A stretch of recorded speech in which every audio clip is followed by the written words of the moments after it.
Nessa aula abordaremos sistema genital masculino, suas estruturas e a importância dessas estruturas para a reprodução sexuada.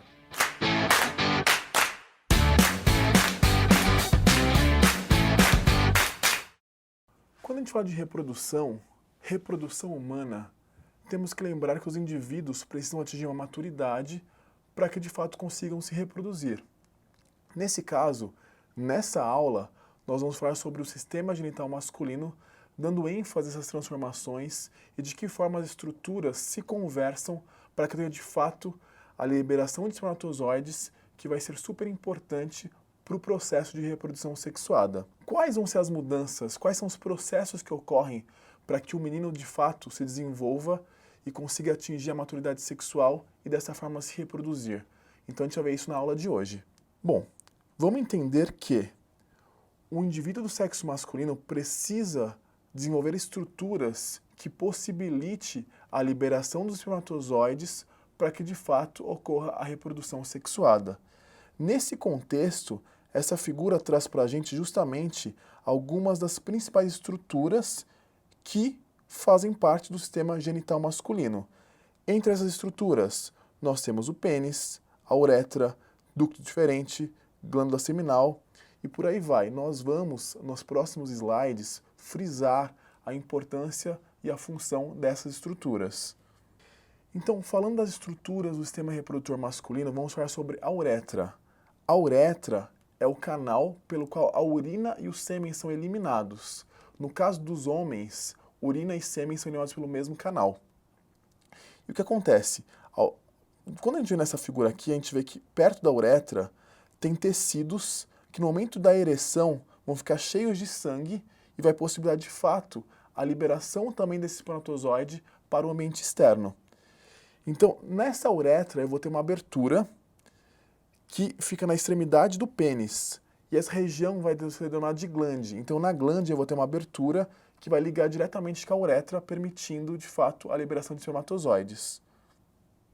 Uma estrutura super importante para a reprodução e para o sistema genital masculino são os testículos. Os testículos são duas glândulas sexuais em formato ovoide que ficam dentro da bolsa escrotal. O que acontece? A gente tem que lembrar que essa bolsa escrotal ela é externa ao nosso corpo. Justamente por quê? Porque para a produção de espermatozoide eu tenho que estar com uma temperatura um pouco abaixo da temperatura corpórea. Então por isso que essa bolsa escrotal é uma bolsa externa ao corpo humano. Nessa figura aqui nós podemos observar também os túbulos seminíferos, que são canais bem pequenos, canais minúsculos. Nós temos o epidídimo. O epidídimo tem importância fundamental, que vai ser o local onde vai ter o amadurecimento desses espermatozoides. Eu consigo armazenar e, com isso, a maturação desse espermatozoide. E temos também as células intersticiais. As células intersticiais são muito importantes porque é a partir dessas células que eu tenho a produção de testosterona, que é o hormônio sexual masculino. Bom, então nós estamos falando de reprodução sexuada, de órgãos que compõem o sistema reprodutor masculino, e nós temos que falar também sobre o gameta masculino. O gameta masculino é o espermatozoide. Então, nessa figura, a gente evidencia uma microfotografia do espermatozoide, então tem vários espermatozoides sendo mostrados, e nós temos na outra figura uma esquematização desse espermatozoide. Então, nós temos o quê? Nós temos a cabeça, nessa cabeça nós temos o acrossoma. O acrossoma é muito importante porque nesse acrossoma nós vamos ter enzimas que vão ajudar na penetração. Essas enzimas vão ajudar no rompimento da parede do óvulo. Então é muito importante essa região do acrossoma. Nós temos também mitocôndrias na peça intermediária. Essa organela é super importante para o suprimento de energia que vai ser preponderante para esse processo que esse espermatozoide atinja de fato o óvulo. Por fim, nós temos a cauda que possui um flagelo. Esse flagelo é importante porque o flagelo que vai permitir motilidade. Se não tiver esse flagelo, os espermatozoides não conseguem chegar ao seu destino, o destino final que é o óvulo. Então, por isso é importante a importância do flagelo para a motilidade do espermatozoide. Então, ao longo do processo, eu tenho que entender por onde que esse espermatozoide vai passar. Então, eu tenho o ducto deferente, o duto ejaculatório, que vai justamente o momento onde vai ter a ejaculação, que vai mandar o esperma para a uretra. Eu tenho a próstata, que vai produzir substâncias que vão nutrir esse espermatozoide, que vai compor o sêmen. Com isso tem as glândulas seminais. As glândulas seminais são importantes justamente para a produção desse sêmen. E as glândulas bulboretrais. Tudo isso em conjunto, ele é muito bem orquestrado para que tenha de fato a liberação do meu esperma, do sêmen, que vai ter espermatozoides e substâncias nutritivas para alimentar justamente esse espermatozoide para que ele consiga inicialmente chegar até o óvulo. Vindo de encontro a tudo que a gente estudou até agora, é muito importante ressaltar uma campanha que vem ocorrendo a nível mundial todos os anos, que é a Novembro Azul. O que é esse Novembro Azul? É uma campanha que chama justamente os homens a se prevenirem, ou seja, é importante que tenha uma prevenção em relação ao câncer de próstata. Por quê? O câncer de próstata hoje é o segundo tipo de câncer que mais assola os homens. Então é importante uma prevenção, é importante a informação, é importante que o preconceito fique de lado para que de fato algumas medidas sejam tomadas e que o homem possa de fato fazer os exames necessários, principalmente a partir dos 50 anos, que é onde tem a maior incidência de câncer de próstata. Então Novembro Azul vem justamente nesse intuito de causar uma problematização para que o homem comece a se cuidar mais e tenha de fato menos riscos de desenvolver um tipo de câncer, justamente porque a prevenção pode ser o melhor caminho a ser tomado. Então, para frisar o conteúdo, tudo que a gente abordou até agora, vamos fazer um exercício que vai abordar justamente testosterona e o sistema reprodutor como um todo. Então, a testosterona é o principal hormônio sexual masculino responsável pelo desenvolvimento de diversas estruturas. Sobre esse hormônio, analise as afirmativas a seguir e marque V para verdadeiro e F para falso. Alternativa A.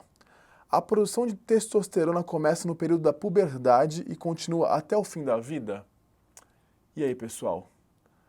Nós sabemos que não. Desde a vida embrionária, nós já temos a produção de testosterona. Então, a testosterona é importante justamente para o desenvolvimento e para a diferenciação das características sexuais masculinas. Letra B. A testosterona é produzida e secretada pelas células intersticiais localizadas nos testículos. Verdadeiro. Vimos nesta aula que, de fato, a testosterona é produzida pelas células intersticiais dos testículos. Letra C. Os caracteres sexuais primários, como o pênis e a próstata, desenvolvem-se devido à ação da testosterona no período da gestação. Verdadeiro. Por quê? Porque vai ser no período da gestação que tem a diferenciação sexual já. E o hormônio testosterona é muito importante nesse processo. Portanto, a alternativa C, ela é verdadeira. Alternativa D. O crescimento de pelos no corpo, o aumento da massa muscular e a alteração da voz resultam da ação da testosterona na puberdade. E aí, pessoal? Verdadeiro. É o que a gente conversou também. Na puberdade vai ter essa transformação. O menino começa a atingir a maturidade sexual. E com isso aparecem os caracteres secundários. E a testosterona é um hormônio super importante para que isso prossiga e de fato seja concluído e ele atinja a maturidade sexual. Alternativa E. O hormônio luteinizante LH, liberado pela hipófise, é o responsável por estimular a produção de testosterona a partir da infância. E aí, pessoal, o que vocês acham sobre essa afirmativa? Que o hormônio LH é liberado pela hipófise? Ok. Ele estimula a produção de testosterona? Estimula também. Só tem uma diferenciação aí. Isso vai acontecer a partir da puberdade e não da infância. Por isso que essa alternativa é falsa. Então, nesta aula, o que nós verificamos? Nós verificamos o sistema genital masculino. Com isso, abordamos também o hormônio sexual masculino, as principais estruturas e como isso, de fato, contribui para a reprodução sexuada. É isso, nos vemos nas próximas aulas.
Música